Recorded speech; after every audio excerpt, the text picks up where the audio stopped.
What is up, y'all? I can barely get as loud as I'd like to get sometimes because I am in Malaysia right now. Welcome to RHO number 40. It has been a long journey for me. I believe we spent 14 hours on the first plane from LA to Taiwan, and then we spent 4 hours going from Taiwan to Kuala Lumpur, Malaysia. So we're here now. My host, or our host, is amazing. I am blown away by his level of hospitality. They already have us doing something for this evening, so whatever sleep I thought I was about to get is not about to go down. We're going to stay up for a little while longer, but I wanted to show you guys something before I get into the vid, so hold on. Check this out. Let me see, can I see what you guys are seeing? Okay. He laminated some of the press that he's been doing. I guess they've been doing a ton of press out here, you know, and here's some of the stuff.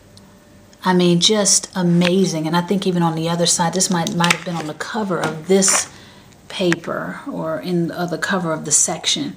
Really cool. And then he put together this this booklet that basically is detailing a lot of the things that he's been doing, as well as our itinerary. So this is a DVD, and then this on the other side is the CD for promotional use only, to promote the concert that's happening. Here's one of the flyers that they created and that they're giving out. Look at the sponsors. Oh my goodness. I don't know if you can see it. I can barely see it in here. But basically Malaysia Airlines, Philips, Electronics, I mean, some pretty major sponsors. This is a big deal, and it's like, whoa. It's for a charity, so look, he broke it all the way down, what we're doing every day. And then I'm going to see if I can get to the back of this thing. Here's some more clippings that he put together for me for my memoirs, you know, as far as some of the things that they have been doing with my promo stuff out here. I mean, just wow, you know.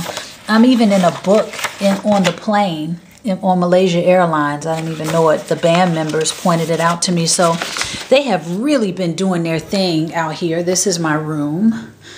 I can't really show you my view right now, but anyway, this is me again. Hope that wasn't too bobbly wobbly for you.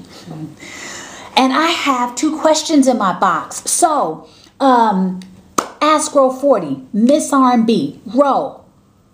Yeah, the Malaysia edition. Let's get it cracking. Okay. First question is from my boy Matthew. How are you? Let me make sure this camera is cool. Perfect. Okay. So it says, hi, Rona. Congratulations on your 40th episode of RHO and on your radio show on letstalkyall.com. I'm enjoying following you on your adventures. My questions for you this time are, what inspires you? What type of people do you admire? And do you remember what made you want to begin developing yourself spiritually? And oh yeah, what are you doing in Malaysia? Okay, so let's get to it. I'm seeing if this is better because I don't know if I'm feeling that, what do you call it, profile shot. Okay, what inspires me? Because it's been such a phrase that I've been using of late, but it seems to be right on target. Living big inspires me. Expanding into more of the potential that is within me. Maybe developing more of the gifts that I have. Just being the best me, the most expansive me that I can be, like really not limiting myself, that inspires me. Ever since I started on this journey, especially consciously choosing something more for myself and to just continue blossoming into whatever I can be, that inspires me. That trip, that journey. So that's what's up with that. What type of people do you admire?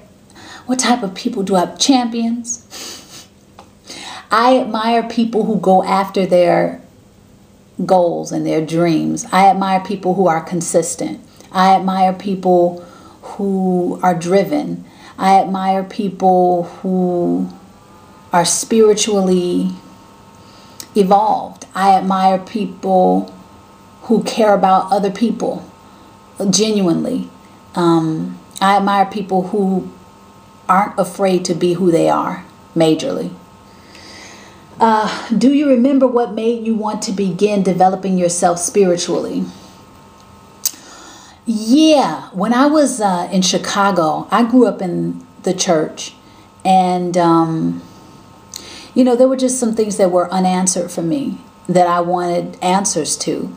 And when I moved out to California, I definitely felt like I had free reign to just kind of explore who I was and who God was and what that meant to me. And I was very, very driven about that. I, with conviction of the heart, was willing to put my career on hold to go on some kind of spiritual journey to find out who I was and what was my purpose and who was God and all of that. I remember that movie Contact came out, I believe, in 1996 with Jodie Foster. And I remember after seeing that movie, I was so motivated to take a break if needed, to find out what was really going on, to really understand who God was, what my purpose was, and what I was supposed to be doing, whatever. That was a very powerful time for me. So it came very naturally. I asked with conviction of the heart, and here I am today. And what am I doing in Malaysia? I'm doing a concert for a charity event. And this gentleman, Eugene Shri, I forget how you say it. They taught me some of the language, but he's a sir out here, just like you would say Sir Elton John. He is a sir in Malaysia. This is a British country, so wow, pretty intense out here. And he's an exceptional host, if you can only imagine. Okay, so thank you so much, Matthew, for your question. I'm going to move into Armani's question. What up? And then I'm going to be out. I don't want this to drag on too long for you guys. So it says, hey, Miss R&B, it's your boy Armani. So lately I've been contemplating a move to New York City, namely Harlem. I've been having a love affair with Harlem for the past few years. It's not the same as it was years ago. It's become a real thriving place with a lot of wonderful things and people. It's getting to that time for me to strike out on my own, and I think Harlem will be my next move. New Jersey is cool, but Jersey is comfortable, especially since I moved from the hood to the burbs a few years ago with the fam. It's gotten really comfortable. I was raised here and it's all I know. I love it. But the people around here don't speak my language. I'm an artist. I'm an entertainer. Most people in my area are people who work for a living. The entertainment business is far-fetched to them, but not to me. I've been doing theater for 15 years and I started doing indie films last year. I took some time away from acting to focus on putting my book out. Congratulations. And now it's coming in a few weeks. I feel like it's time for me to shake things up and venture to the big city to really get back to acting and continue pumping these books out. So my plan is to take my restaurant serving skills over to Times Square somewhere, get a roommate uptown, begin the next phase of my life. Awesome. And I'm following an inkling in my spirit that's saying it's time to move. Go to the city and get your hustle back. You ever feel something in your spirit tell you to do something? I just started listening to that little voice. I'll see where it takes me. I have a good feeling about it all, though. Any thoughts, feedback? Sure. Go for it. I'm very happy for you that you're listening to that still small voice. I think that too many times we might ignore our gut feelings, and that's our internal guidance system giving us the cues on which way to go. If it feels right, it probably is right. It's under these circumstances. So all the best to you with that. Very proud of your forward movement with your book. That has got to be exciting. All the best with pursuing your entertainment career. The fact that it's a passion and that you're going there for that, it should be a wonderful journey. Take it all in. If I could suggest anything, live every moment to the fullest. Look at it as an opportunity to grow, no matter what it is. If you got a judgment on a negative or positive, it's still a growing experience. It's still an opportunity for you to expand into an even greater Armani. So all the best to you with that. I thank you guys for your question today. Very happy to have you here for Ask Roll 40. And I will be back to do this again next week for Ask Girl 41. I'm going to be putting up a special video, hopefully, with all of the footage that I've been trying to catch here and there. I'm going to see if I can cut and splice it and put it into something really cool and put it up on the pages before I leave here. So be on the lookout for that. I appreciate you guys, and I will see you back here for Ask Girl 41. Peace.